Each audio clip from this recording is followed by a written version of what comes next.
नमस्कार। Between the lines with Niranjan में आपका स्वागत है। आज हम बात करेंगे तमिलनाडु में सनातन की बड़ी जीत हुई है। बहुत बड़ी जीत है ये। और सनातन को जो खत्म करने वाले थे उनको झटका लगा है, स्टालिन को झटका लगा है। क्या जो मद्रास हाई कोर्ट का फैसला है उसके बाद स्टालिन जेल जाएंगे? सनातन की ध्वजा तो फहरा गई। पूरा मामला क्या है, कैसे है, इन चीजों को समझेंगे। लेकिन उसके पहले आपसे अनुरोध है कि हमारे चैनल को सब्सक्राइब कर लीजिएगा, बेल आइकन बटन दबाइएगा और कमेंट जरूर कीजिएगा, क्योंकि आपके कमेंट जो है महत्वपूर्ण होते हैं। तो दरअसल आपको ध्यान होगा कि 2023 में उदयनिधि स्टालिन जो उप मुख्यमंत्री भी हैं और एम.के. स्टालिन जो मुख्यमंत्री हैं उनके बेटे हैं, और उन्होंने एक बयान दिया था और ये कहा था कि ये सनातन जो है वो डेंगू, मलेरिया, कोरोना की तरह है और इसको एरिडिकेट करना है, मतलब बिल्कुल जड़ मूल से खत्म कर देना है, मिटा देना है। यह बयान काफी हंगामा मचा था, तमाम चीजें हुई थी और मतलब स्टालिन ने इस ढंग से कोई फिर वापस नहीं लिया। ये बात जरूर है कि पूरे देश में जब हंगामा मचा तो उसके बाद उन्होंने ये बयान देना बंद कर दिया। लेकिन उस बीच में आपको ध्यान है कि अमित मालवीय जो बीजेपी के आईटी सेल के प्रमुख हैं, उन्होंने एक ट्वीट कर दिया और उदयनिधि स्टालिन पे काफी जमकर हमला बोला और बताया कि कैसे ये सनातन विरोधी हैं, हिंदू विरोधी हैं, तमाम चीजें कही। उसके बाद चूंकि अब उप मुख्यमंत्री हैं, उप मुख्यमंत्री के खिलाफ इस ढंग से आपने ट्वीट किया तो वहां एफआईआर दर्ज हो गई। उस एफआईआर का मामला जो है वो मद्रास हाईकोर्ट में चल रहा था कि हो या ना हो, वो महत्वपूर्ण नहीं है। महत्वपूर्ण तो एफआईआर तो है, उस पर मामला चला, लेकिन हाईकोर्ट की जो टिप्पणी थी और लगातार दो आई है, ये पहली बार नहीं है सनातन के पक्ष में।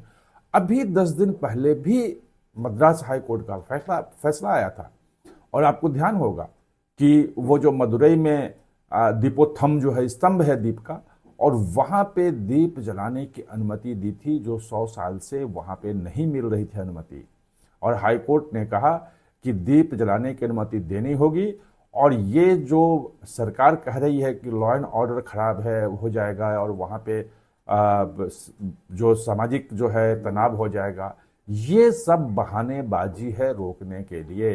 ये तुष्टीकरण है, तुष्टीकरण समुदाय को तुष्ट करने के लिए इस ढंग से रोक लगाया जा रहा है। अब जो ताजा फैसला है वो ताजे फैसले में जो कहा है उन्होंने हाईकोर्ट ने, और बहुत सख्त टिप्पणी की है, उसमें साफ साफ कह दिया है कि ये जो एरिडिकेट करने की बात कर रहे हैं सनातन को, ये जिनोसाइड है, नरसंहार है। ये मतलब सनातन का आप खत्म एरिडिकेट करने की बात, जड़ से मिटाने की बात कर रहे हैं, समूल नाश की बात कर रहे हैं। ये सामान्य टिप्पणी नहीं है और यह कोई छोटा मोटा आदमी नहीं कर रहा है। राज्य का उप मुख्यमंत्री अगर कह रहा है, इसका मतलब आप कि जेनोसाइड की बात कर रहे हैं, मतलब हिंदुओं के नरसंहार की बात कर रहे हैं। और ये जो है कतई न संविधान के अनुकूल है और न इसे बर्दाश्त किया जाएगा। और यही नहीं, हाईकोर्ट ने यह भी कह दिया कि ये कोई नई बात नहीं, ये पुराने समय से 100 साल से जो द्रविड़ कंजगम की जो शुरू हुई थी, कड़गम की जो पॉलिटिक्स शुरू हुई थी, वो तब से ये चला रहा सनातन के खिलाफ। सनातन के खिलाफ जितना भी विश्वमनन किया जाता है तमिलनाडु में, वो सब चल रहा था। और उसी डीएम, मतलब जो तमिल कंजगम था, वो उसी से ये डीएमके बना है। तो ये जो डीएमके है वो उसी नीति पे चल रही है और 100 साल से वहां पे सनातन को जो है वो दबाया जा रहा है। निश्चित रूप से ये कह दिया कि ये अब मानना है सनातन का, हिंदुओं का। ये सामान्य टिप्पणी नहीं है, ये कोई पॉलिटिकल टिप्पणी नहीं है। आप जो है वो हिंदुओं के नरसंहार की बात कर रहे हो। और ये जो हाई कोर्ट का फैसला है वो अभी चूंकि 2-2.5 महीने बाद ही, अब कहा 2.5 महीने के अलावा रह गया है, जनवरी तो अब निकलने जा रहा है, 20 दिन हो गया है और अप्रैल में वहां चुनाव होने हैं। और उस चुनाव के समय के पहले ये एक के बाद एक बड़ा झटका जो है वो एम.के. स्टालिन और डीएमके को लगा है, और सनातन को, हिंदुत्व को लेकर के।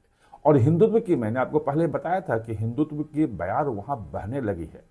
जिस ढंग से मदुरई का मामला हुआ था दीपोत्सव, और जिस ढंग से पूरे तमिलनाडु में हिंदू एकजुट होने लगे थे, अब उनको समझ में नहीं आ रहा तो करें तो क्या करें। 2 दिन पहले वहां चेन्नई जो बुक फेस्टिवल था, उसमें उन्होंने जो हिंदी को छोड़ के अलग अलग भाषाओं में जो है वो साहित्य के लिए पुरस्कार की घोषणा की कि 5 लाख का हम पुरस्कार देंगे। और ये कहा कि जो साहित्य अकादमी है वो हिंदी के पक्ष में जाता है और बाकी भारतीय भाषाओं को अलग करता है। वो बड़ा खतरनाक, बहुत ही खतरनाक सोच हुआ है कि आप मराठी को, कन्नड़ को, मलयालम, तमिल, तेलुगु, उड़िया और ये बंगाली, यानी कि पूरा का पूरा कोस्टल बेल्ट को भारत से अलग करना चाहते हैं, हिंदुत्व से अलग करना चाहते हैं, हिंदी से अलग करना चाहते हैं।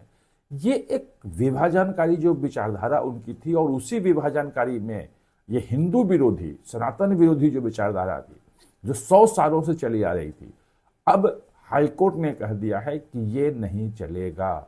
और ये अवमानना है, तो क्या अवमानना के मामले में अगर हाईकोर्ट ने अवमानना कहा है तो क्या अवमानना का केस चलेगा? क्या ये स्टालिन के खिलाफ, जो उदयनिधि स्टालिन जो हैं, एम.के. स्टालिन के बेटे उप मुख्यमंत्री, उनके खिलाफ अवमानना का केस चलेगा? और अगर चलेगा तो क्या जेल जाएंगे? ये अभी पॉलिटिकल चीजें हैं, बहुत सारी पॉलिटिकल मूव होंगे। निश्चित रूप से कोई ना कोई हाई कोर्ट और सुप्रीम कोर्ट जाएगा, उसी हाई कोर्ट में करेगा। अगर आप अवमानना कह रहे हैं तो अवमानना का केस जो है वो दाखिल करना पड़ेगा। और अवमानना का केस अगर दाखिल करता है कोई हिंदू संगठन, तो अब हाई कोर्ट ये नहीं कह सकता है कि अवमानना नहीं है और हम अब केस नहीं करेंगे। और अगर हिंदुओं के अवमानना का कोई केस हुआ तो निश्चित रूप से उदयनिधि स्टालिन के लिए अच्छी बात नहीं है। और ऐसे भी अभी मैंने बताया कि 2.5 महीने बाद वहां इलेक्शन है, उस इलेक्शन में ही दिख जाएगा कि तमिलनाडु किस तरफ है। ये डीएमके, बीजेपी सबने इसको बड़ी जीत बताया है, डीएमके पे हमला बोल रहे हैं। डीएमके फिलहाल अभी चुप है, वो देख रहा है कि क्या रिस्पॉन्स दें, क्योंकि जो भी रिस्पॉन्स आएगा वो अगर हाईकोर्ट के फैसले के खिलाफ आया तो फिर अदालत की अवमानना का भी मामला बन जाएगा। ये और खतरनाक स्थिति हो जाएगी। आप हमारे साथ जुड़े, इसके लिए बहुत बहुत धन्यवाद। और हाँ, चैनल को सब्सक्राइब करना न भूलें, इसका बेल आइकन दबाएं ताकि नया वीडियो कोई भी आए तो उसका नोटिफिकेशन समय पे आपको मिल जाए।